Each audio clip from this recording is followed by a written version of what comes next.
Hi everyone, I'm back with another Story Time with Soul.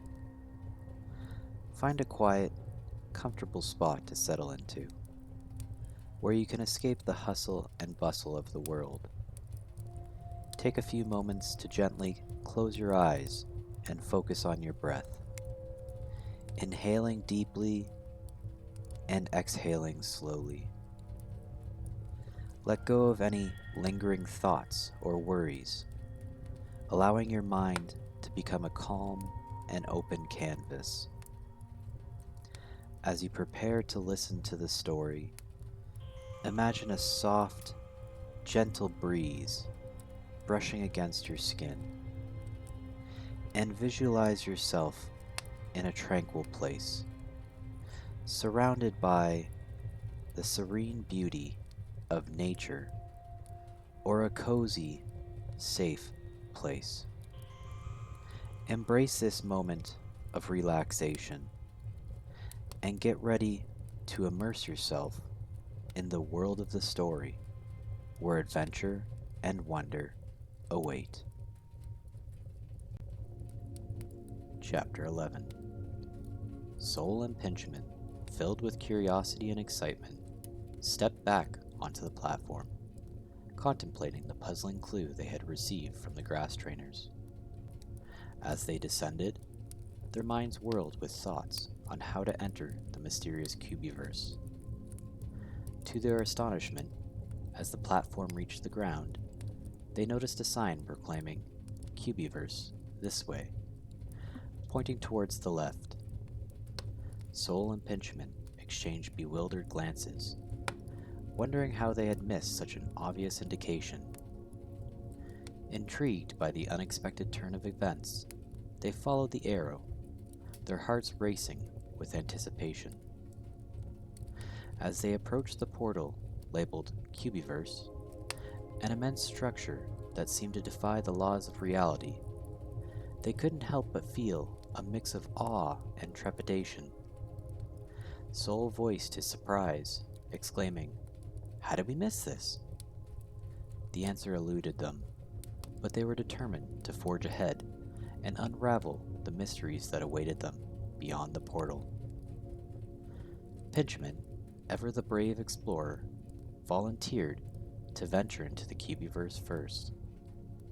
With cautious steps, he entered the portal, disappearing from Soul's sight. Fueled by a surge of bravery, Soul took a deep breath and followed suit, running headlong into the unknown. Upon entering the Cubaverse, their senses were immediately overwhelmed. Everything around them was composed of intricately shaped cubes, including their own forms.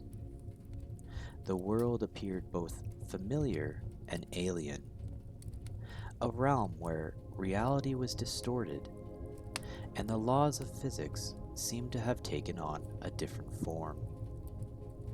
As they surveyed their surroundings, Soul and Pinchman knew that their quest for the vault had just begun. The Cubaverse held countless secrets, and they were determined to uncover them. With resolve in their hearts, they ventured deeper into this pixelated realm, eager to find the coveted vault and discover what lay within. Chapter 12. As Soul and Pinchman navigated the surreal Cubaverse, they were suddenly startled by the unexpected sight of Jimmy and Vito appearing before them. Surprised to see their friends in this strange realm, they quickly caught up on their respective journeys. Exhausted from their travels, they decided to make camp and rest for the night, huddling around a crackling fire to share stories and warmth. In the flickering glow, Jimmy and Vito revealed an outrageous tale about their recent discovery. With mischievous grins, they recounted how they stumbled upon a key while wandering through a field of dancing cacti. According to their far-fetched tale, the key they found had the power to unlock a vault hidden deep within the Cubaverse. Laughter echoed through the night as they all found amusement in the outlandish narrative. But amidst the mirth, a seed of curiosity and determination was planted. They realized that their journeys had converged for a reason to find the fabled vault. Exhausted from the day's adventures, they eventually succumbed to sleep, their dreams filled with visions of hidden treasures and comical encounters. However, the tranquility of the night was abruptly shattered when they awoke to find themselves surrounded by a legion of tiny blue cubies, armed with spears and wearing fierce expressions. Fear gripped their hearts as they realized they had stumbled upon the territory of these diminutive cubies. Swiftly captured and bound, Soul, Pinchman, Jimmy, and Vito were led away by the tiny blue captors, who scurried with surprising agility. The captives were taken to the heart of the Cuby village, a bustling hub of activity. Uncertainty filled the air as they wondered about their fate and what the tiny blue cubies had in store for them. Chapter 13. As the captives entered the bustling Cuby village, all eyes turned towards them.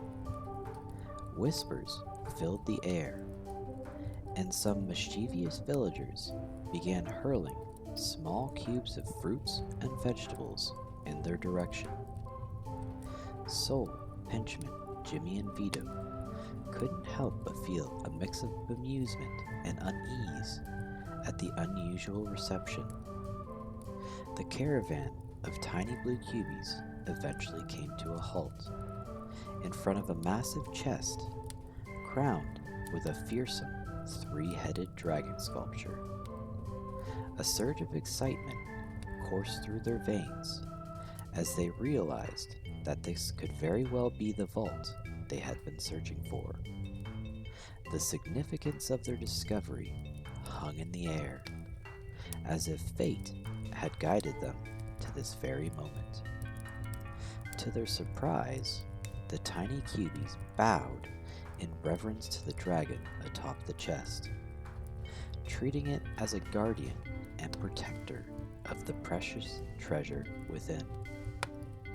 With swift movements, the captives were released, and the tiny cubies hurried away, leaving them face to face with a towering Cuby figure. Standing at an impressive height of 20 feet, the colossal Cuby introduced himself as Tamir. His presence commanded attention, and Soul, Pinchman, Jimmy, and Vito found themselves captivated by his sheer size and unexpected introduction. With a rumble in his deep voice, Tamir spoke, his words tinged with a hint of hunger. "I am Tamir, and I'm hungry for my lunch." The captives exchanged bewildered glances, unsure of what awaited them next in this curious encounter. The village seemed to hold more secrets than they had anticipated, and they couldn't help but wonder how their hunger-stricken introduction would unfold. Chapter 14. As Tamir prepared to make the captives his lunch, a sudden gust of wind swept through the village, followed by the sight of a mysterious figure descending from the sky atop a formidable dark Krypton. The newcomer's presence commanded attention, and a sense of authority resonated from their every move. With a commanding voice, the stranger shouted at Tamir to halt, explaining that the influence of the Dark Krypton was corrupting their minds. The captive group, Soul, Pinchman, Jimmy, and Vito, stood in awe, their minds racing with questions. Could these encounters be somehow connected to the Dark Krypton plaguing Kojia? Without wasting a moment, Tamir and the enigmatic stranger summoned their own Dark Krypton, readying themselves for battle. The clash of powerful forces sent shockwaves through the village as the combatants engaged in a fierce struggle. In the midst of the chaos, the captives seized the opportunity. They shared a collective realization that this was their chance to use the key and unlock the vault. Their hearts pounding with anticipation, they dashed towards the chest, their eyes locked on the keyhole. Jimmy swiftly inserted the key, and as if guided by destiny, the vault's colossal doors began to creak open. As the heavy lid of the vault began to open, revealing its hidden contents, another colossal cubie emerged from within. His voice boomed across the scene, commanding attention. "Tamir, Jr., stop," he commanded. Both Tamir and the unknown man, referred to as Junior, immediately ceased their confrontation, bowing down in deference to the towering figure. Tamir, his voice filled with remorse, addressed the towering cubie as Luciano. "I'm sorry, Luciano," he uttered, acknowledging his mistake and showing deference to the higher authority. The group watched in awe and curiosity, their minds buzzing with questions about the complex dynamics at play in this enigmatic world. The appearance of Luciano added another layer of intrigue to their unfolding adventure, leaving them eager to learn more about the true nature of the Cubaverse and its connection to Kojia. Chapter 15. As Luciano's tale unfolded, Soul, Pinchman, Jimmy, and Vito listened in shock and disbelief. The story revealed a dark and tragic turn of events that had led to Luciano's imprisonment. An unknown traveler had arrived in the Cubaverse, seeking an enchanted underground reservoir. Tamir and Junior, tempted by the promise of ultimate power, had shown the traveler the location of the reservoir. Little did they know that the traveler had sinister intentions. He unleashed his Krypton into the sacred waters, and one by one they mutated into Dark Krypton, wreaking havoc upon the Cubaverse. When Luciano, their father, learned of the treachery, it was already too late. Tamir and Junior locked him away in the vault. The gravity of the situation weighed heavily on Soul, Pinchman, Jimmy, and Vito. It became clear that Tamir and Junior were unwittingly responsible for the spread of the Dark Krypton, causing chaos and suffering throughout Kojia. Luciano's eyes burned with rage and sorrow, the burden of guilt and grief evident in his every word. He knew the source of the Dark Krypton, and it was now up to Soul and his companions to make things right. As the captives contemplated their next move, a profound determination filled their hearts. They couldn't let the curse of the Dark Krypton continue to plague the Cubaverse and beyond. They vowed to find a way to contain the darkness and undo the harm that had been done. With newfound resolve, they realized that unlocking the vault was only the beginning. To restore balance and save Kojia, they needed to confront the Traveler who had corrupted the sacred reservoir and find a way to reverse the mutations. The quest to defeat the Dark Krypton had become more significant than they ever imagined, and the fate of Kojia rested upon their shoulders. To be continued. Thank you for listening. I hope you enjoyed these chapters of my AI story. If you did, please like and subscribe, and I'll see you in the next one. Later.